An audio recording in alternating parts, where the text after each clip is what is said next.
Assalamualaikum warahmatullahi wabarakatuh. Perkenalkan, nama saya Aditri Safar dengan NIM R1C1230025. Kali ini saya akan mempresentasikan tugas mata kuliah tambang umum, yaitu mengenai pengolahan bahan galian di industri pertambangan. Jadi langsung saja. Nah, untuk pendahuluan, pertambangan tidak berhenti pada kegiatan penggalian bahan galian saja. Setelah penambangan, bahan galian ini harus melalui tahap pengolahan atau bisa disebut sebagai mineral processing. Nah, tujuan utama dari pengolahan ini adalah untuk meningkatkan kadar bahan galian, memisahkan mineral berharga dari batuan, pengotor, serta menghasilkan produk yang memiliki nilai ekonomi dan siap dipasarkan. Nah, ini contoh tahap proses pengolahan dari bahan tambang. Contohnya itu dari pengolahan bahan galian emas. Untuk lebih jelasnya akan saya jelaskan di slide selanjutnya. Nah, untuk untuk tugas kali ini saya membahas dua bahan galian yaitu emas dan tembaga. Nah, untuk emas ini sendiri merupakan bahan galian atau logam mulia dengan nilai ekonomi tinggi dan banyak dimanfaatkan sebagai perhiasan investasi dan komponen industri. Di alam, emas ini umumnya ditemukan sebagai emas bebas atau emas yang terikat pada mineral sulfida. Oleh karena itu, metode pengolahan emas harus bergantung pada karakter biji dan juga karakter biji atau karakteristik. Untuk penambangan emas, dalam praktik perusahaan, penambangan emas dilakukan dengan dua metode utama yaitu metode open pit mining yang digunakan untuk cadangan emas yang dangkal dan memiliki sebaran luas. Kemudian juga ada underground mining yang digunakan untuk cadangan yang berada pada kedalaman tertentu. Nah, kegiatan utama pada saat proses penambangan emas ini meliputi drilling, blasting, loading, dan hauling. Kemudian emas dikirim ke processing plant untuk diolah. Crushing dan grinding emas. Tahap awal pengolahan emas adalah crushing dan grinding. Crushing ini dilakukan menggunakan jaw crushing atau bisa juga gyratory crusher untuk memperkecil ukuran biji. Selanjutnya, grinding dilakukan untuk menggunakan ball mill untuk menghasilkan ukuran partikel yang lebih halus. Tujuan tahap ini adalah untuk membebaskan emas dari batuan pengikat sehingga proses ekstraksi dapat berjalan lebih efektif. Nah, pada slide ini ditunjukkan contoh alat crushing yang umum digunakan di industri, yaitu jaw crusher dan gyratory crusher. Nah, alat ini berfungsi untuk menghancurkan biji berukuran besar menjadi ukuran yang lebih kecil agar dapat diproses pada tahap selanjutnya. Nah, untuk pemilihan alat sebenarnya disesuaikan dengan kapasitas produksi dan karakter bijinya. Nah, untuk grinding. Nah, setelah di crushing, biji masuk ke tahap grinding menggunakan yang namanya ball mill. Nah, pada tahap ini biji digiling hingga sangat halus. Grinding ini merupakan tahap penting karena tingkat kehalusan biji sangat mempengaruhi keberhasilan proses konsentrasi dan ekstraksi emas. Konsentrasi dan sianidasi emas.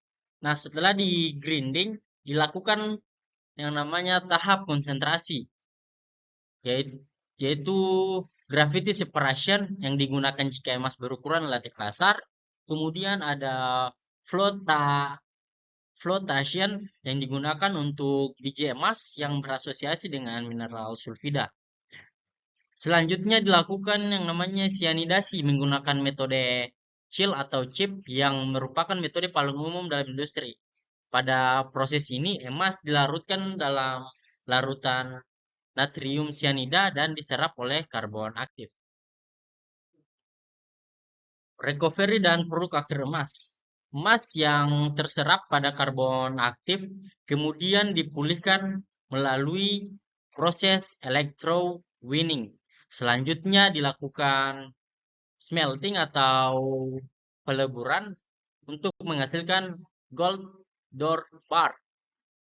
Gold door bar ini memiliki kadar emas sekitar 90 hingga 95% dan biasanya akan dimurnikan lebih lanjut di fasilitas refinery.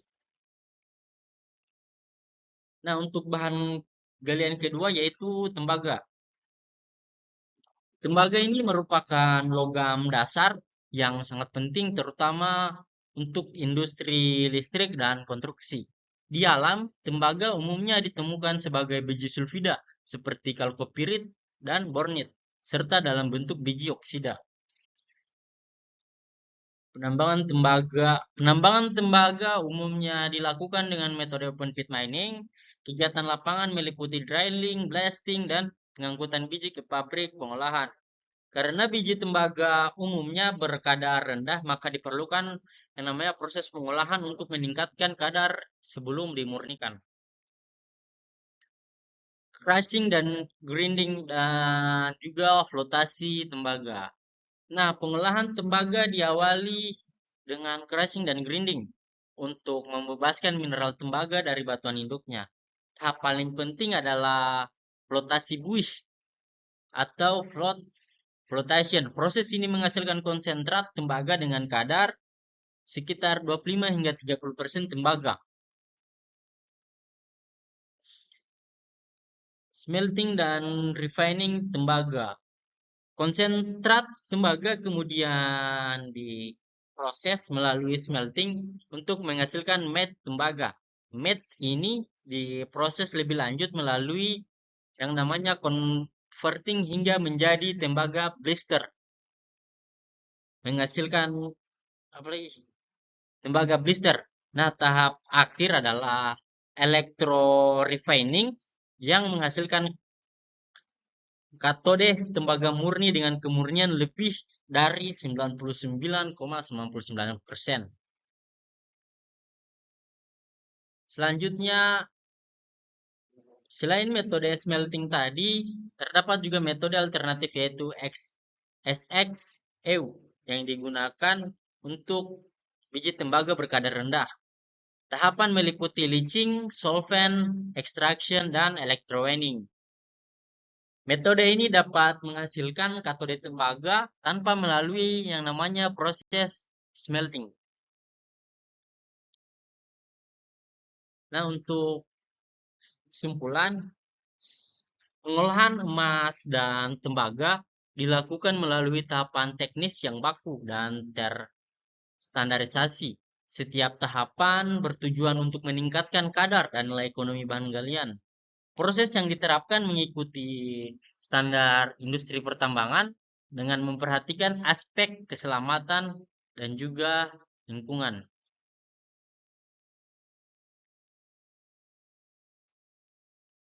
Nah, sekian presentasi dari saya. Apabila ada kesalahan, mohon dimaafkan. Terima kasih. Assalamualaikum warahmatullahi wabarakatuh.